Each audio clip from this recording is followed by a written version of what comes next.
अस्सलाम वालेकुम। अच्छा, आज का जो हमारा लेक्चर है वो फाइनेंशियल स्टेटमेंट के ऊपर है। फाइनेंशियल स्टेटमेंट जो है ये आपको अकाउंटिंग में सेक्शन सी में दिया जाता है। सेक्शन सी में आपको पता है कि बाकायदा लॉन्ग क्वेश्चन दिए जाते हैं। अच्छा, इसमें ये जो क्वेश्चन होगा ये कंपलसरी होगा, आप लोगों ने हर हाल में करना होगा और इसके मार्क्स टोटल 30 होते हैं। यानी कि आपने इसमें टोटल 2 रिक्वायर्ड करने होते हैं। 15 मार्क्स के 2 रिक्वायर्ड होते हैं। अब इन रिक्वायर्ड्स में आप लोगों को टोटल 4 दिए जाते हैं।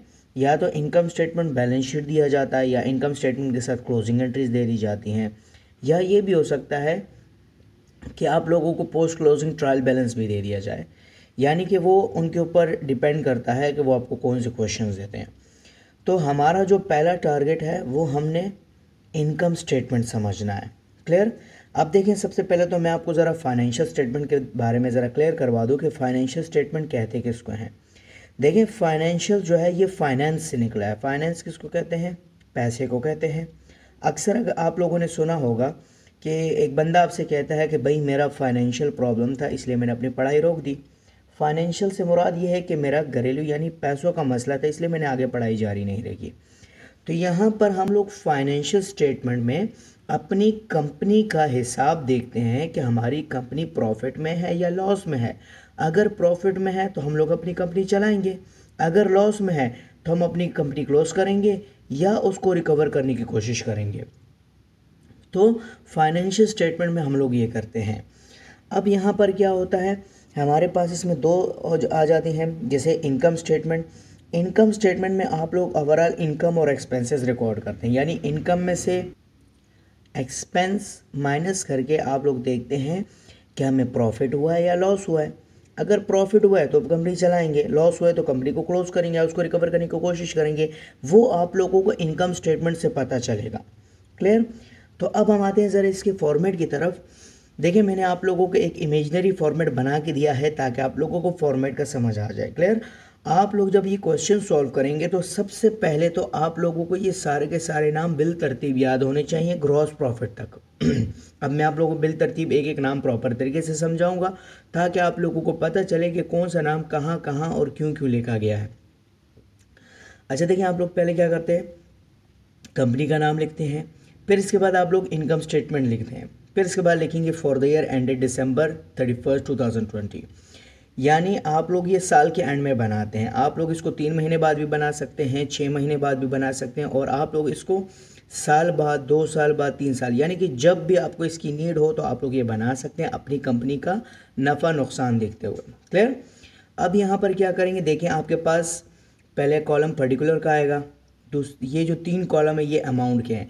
अच्छा, इसमें कैलकुलेशन का मेथड हर एक बंदे के ऊपर ख़ुद डिपेंड करता है कि वो कैसे करेगा इसको।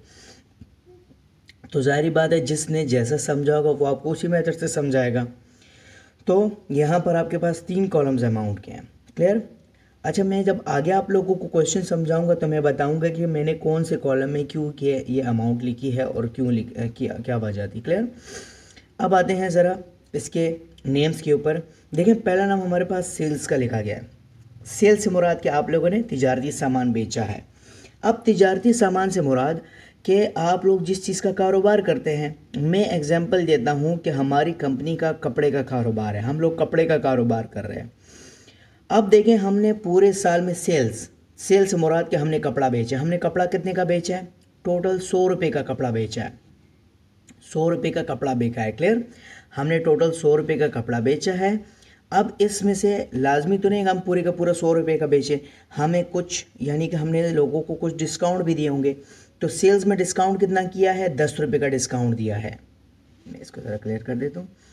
हमने सेल्स में डिस्काउंट कितना दिया है? 10 रुपये का डिस्काउंट दिया है। और हमें कितना रिटर्न हुआ है? सेल्स रिटर्न हमें 5 रुपये का हुआ है। यानी 10 रुपये का डिस्काउंट दिया और 5 रुपये का रिटर्न हुआ है। तो 100 में से इनको हम दोनों को माइनस करेंगे तो हमारे पास आ गया नेट सेल्स, कुल सेल्स, यानी कुल कपड़ा हमने कितने में बेचा है? 85 रुपये में बेचा है। अच्छा, तो देखें, हमारा जो कुल कपड़ा बेचा है वो 85 रुपीज़ का बेचा है। क्लियर? अब आते हैं, यहाँ पर लिखा हुआ है less cost of goods sold. Cost of goods sold से मुराद ये है कि फ़रोख्तशुदा कपड़े की असल कीमत, यानी फ़रोख्तशुदा अशिया की असल कीमत आ गई। अब मैं समझाता हूँ ज़रा कॉस्ट ऑफ गुड्स सोल्ड का मतलब क्या है। देखें मेरे पास ये मार्कर है, ये मैंने 10 रुपये का लिया है। ये मैंने कितने में ख़रीदा है? 10 रुपये में। मैंने इसको फ़रोख्त कर दिया है 15 रुपये में। ये मार्कर फ़रोख्त शुदा हो गया ना। अब मुझे ये बताएं इस मार्कर की असल कीमत क्या थी। अब आपको पता है कि इसकी असल कीमत 10 रुपये, यानी ये जो फ़रोख्त शुदा मार्कर है इसकी असल कीमत 10 रुपये है। ये हमने कितने में फ़रोख्त किया है? 15 में। तो हमने ये जो कपड़ा बेचा है 85 रुपीज़ में, 85 रुपये में। अब इसकी असल कीमत क्या है वो हम लोग मालूम कर रहे हैं। तो वो हेडिंग हमने दे दी कॉस्ट ऑफ गुड्स सोल्ड, यानी ये जो कपड़ा हमने फ़रोख्त किया है इसकी असल कीमत क्या है वो मालूम करने जा रहे हैं। अब हमने क्या किया, स्टार्टिंग में हमारे पास पहला नाम लिखा हुआ है ओपनिंग इन्वेंट्री का। देखें ओपनिंग इन्वेंट्री, ओपनिंग का तो आपको पता है कि स्टार्टिंग है, और इन्वेंट्री का मतलब तिजारती सामान है। यानी हम ये बता रहे हैं कि हमारे पास स्टार्टिंग में कपड़ा कितना पड़ा था। अच्छा, तो स्टार्टिंग में जो हमारे पास कपड़ा पड़ा हुआ है वो 25 रुपये का पड़ा है। यानी ओपनिंग इन्वेंट्री स्टार्टिंग में जो कपड़ा है वो 25 रुपये का है। हमने देखा हमारे पास 25 रुपये का कपड़ा पड़ा है, अगर ये हम बेचेंगे तो हमारे पास कम पड़ जाएगा। हम ऐसा करते हैं कि हम और कपड़ा ख़रीद लेते हैं। तो यहाँ पर लिखा हुआ है ऐड परचेजेस। परचेजेस से मुराद कि हमने कपड़ा ख़रीदा। कितने का ख़रीदा? 40 रुपये का हमने कपड़ा ख़रीदा। अच्छा, 40 रुपये का तो हमने कपड़ा ख़रीदा। अब जब हम इसको लेकर आ रहे थे तो हम उठा के तो नहीं ला सकते, तो हमने ट्रांसपोर्टेशन वाले को 5 रुपये दे दिए। 40 रुपये का कपड़ा ख़रीदा, 5 रुपये ट्रांसपोर्टेशन वाले को दे दिए। तो टोटल कॉस्ट ऑफ परचेजेस यानी टोटल कपड़ा हमें कितने में पड़ गया? 45 रुपये में पड़ गया। अब लाजमी तो नहीं कि पूरे का पूरा 45 रुपये का है, हमने इसमें कुछ डिस्काउंट भी किया है। तो 3 रुपये का हमने कपड़े में डिस्काउंट किया है और 2 रुपये का हमने कपड़ा वापस किया है। हो सकता है इसमें कुछ कपड़ा ख़राब हो, ये हमने वापस कर दिया। अब यानी कि 45 में से ये 5 रुपये हमने माइनस किए। नेट कॉस्ट ऑफ परचेजेस यानी कुल कपड़ा हमें कितने में पड़ा? 40 रुपये में पड़ गया। अब देखें हमारे पास स्टार्टिंग में कपड़ा 25 रुपये का पड़ा था और 40 रुपये का हमने ख़रीद लिया। तो 25 और 40 कितने हुए? यानी कि टोटल कपड़ा हमें 65 रुपीज़ में पड़ गया। यानी कि 25 रुपये का पहले से कपड़ा था, 40 रुपये का ख़रीदा, टोटल कपड़ा हमारे पास कितना पड़ा है? 65 रुपये का। यानी cost of goods available for sale, यानी हमारे पास कपड़ा पड़ा है बेचने के लिए कितना? 65 रुपये का।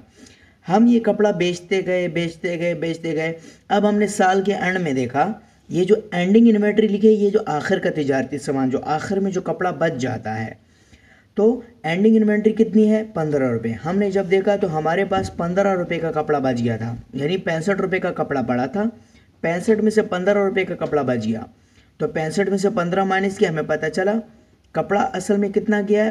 50 रुपये का कपड़ा गया। कॉस्ट ऑफ गुड्स सोल्ड यानी फ़रोख्तशुदा कपड़े की असल कीमत क्या है? 50 रुपये। यानी कि 50 रुपये का कपड़ा हमने 85 रुपये में बेचा है। तो हमने 85 में से 50 को माइनस करना है। 50 को माइनस क्यों करना है? क्योंकि आपकी जो असल ख़रीद है वो 50 रुपये की है, आपने इसको 85 में बेचा है। जैसे मैंने एग्जांपल दी, मैं ये मार्कर मैंने 10 रुपये का लिया है, इसको मैंने 15 में बेचा। तो मैंने जो 10 में ख़रीदा है तो वो मेरा ख़र्चा है ना, तो मैं ये ख़र्चा निकाल के अपना देखूंगा मुझे फ़ायदा हो रहा है नुकसान हो रहा है। तो 85 में से आपने 50 को माइनस किया तो आपको पता चला ग्रॉस प्रॉफिट, मुझे खालिस मुनाफा कितना हुआ है? 35 रुपये का मुनाफा हुआ है। यानी कि ये मैंने सिर्फ कपड़ा ख़रीदा और उसको मैंने बेचा, उसमें मुझे मुनाफा कितना हुआ? 35 रुपये का हुआ है। अच्छा, यहाँ ग्रॉस प्रॉफिट तक आप लोगों ने सब के सब नेम्स बिल तरतीब याद करने हैं, यहाँ तक तो क्लियर हो गया। आगे आता है ऑपरेटिंग एक्सपेंसेस। यानी कि ऑपरेटिंग एक्सपेंसेस से मुराद देखें हमने कपड़ा ख़रीदा और उसको बेचा, उसमें हमने ये प्रॉफिट तो कमा लिया, लेकिन ऑपरेटिंग एक्सपेंसेस से मुराद ये कि हमारी कंपनी के भी तो अखराजात हैं ना, वो निकाल के पता चले कि हमें फ़ायदा हो रहा है नुकसान हो रहा है। तो ऑपरेटिंग एक्सपेंसेस में आप लोगों को कोई सी भी एक्सपेंसेस दे सकते हैं। ये तो मैंने जस्ट इमेजनरी लिखे कि ये expenses, salaries expense, rent expense, advertisement expense, depreciation expense, तो ये सारे एक्सपेंसेस मैंने प्लस करके इधर ट्रांसफ़र किए। तो मुझे पता चला पूरी कंपनी के एक्सपेंसेस 20 रुपये हैं। तो 35 में से 20 रुपये को माइनस किया, मुझे 15 रुपये मिले। यानी कि net profit before other income, यानी इनकम से पहले मुझे 15 रुपये का मुनाफा हुआ है। अब हमने लिखा ऐड अदर इनकम। इनकम भी आपको कोई सी दे सकते हैं, यानी कि ये आप लोग ऊपर नीचे लिख सकते हैं, इससे आपको कोई लेना देना नहीं। आपने इनकम ओवरऑल 5 रुपये पढ़ते हैं तो 15 में 5 रुपये जमा किया, आपको पता चल गया कि मुझे असल में पूरे साल में फ़ायदा 20 रुपये का हुआ है।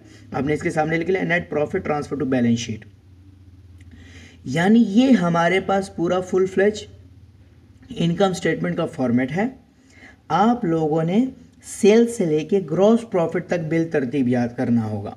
ये नाम आपको बिल तरतीब याद होंगे तो आप लोग क्वेश्चन कर पाएंगे, याद नहीं होंगे तो आप लोग ये क्वेश्चन नहीं कर पाएंगे। यहाँ तक उम्मीद है कि आप लोगों को समझ आ गया होगा। इंशाल्लाह मैं आप लोगों को नेक्स्ट लेक्चर में मिलूँगा, उसमें मैं आपको बताऊँगा कि इसका प्रॉपर तरीका क्या है। और देखें, ये जो नाम सारे के सारे दिए हैं, ये नाम आप लोगों को मिक्सअप दिए होंगे, आपने वहाँ से नाम उठा के यहाँ पर तरतीब खुद देनी है और कैलकुलेशन भी करनी है प्रॉपर तरीके से। तो ये मैं आप लोगों को साथ साथ में बताता रहूँगा। तब तक के लिए इजाज़त चाहता हूँ। ओके, अल्लाह हाफिज़।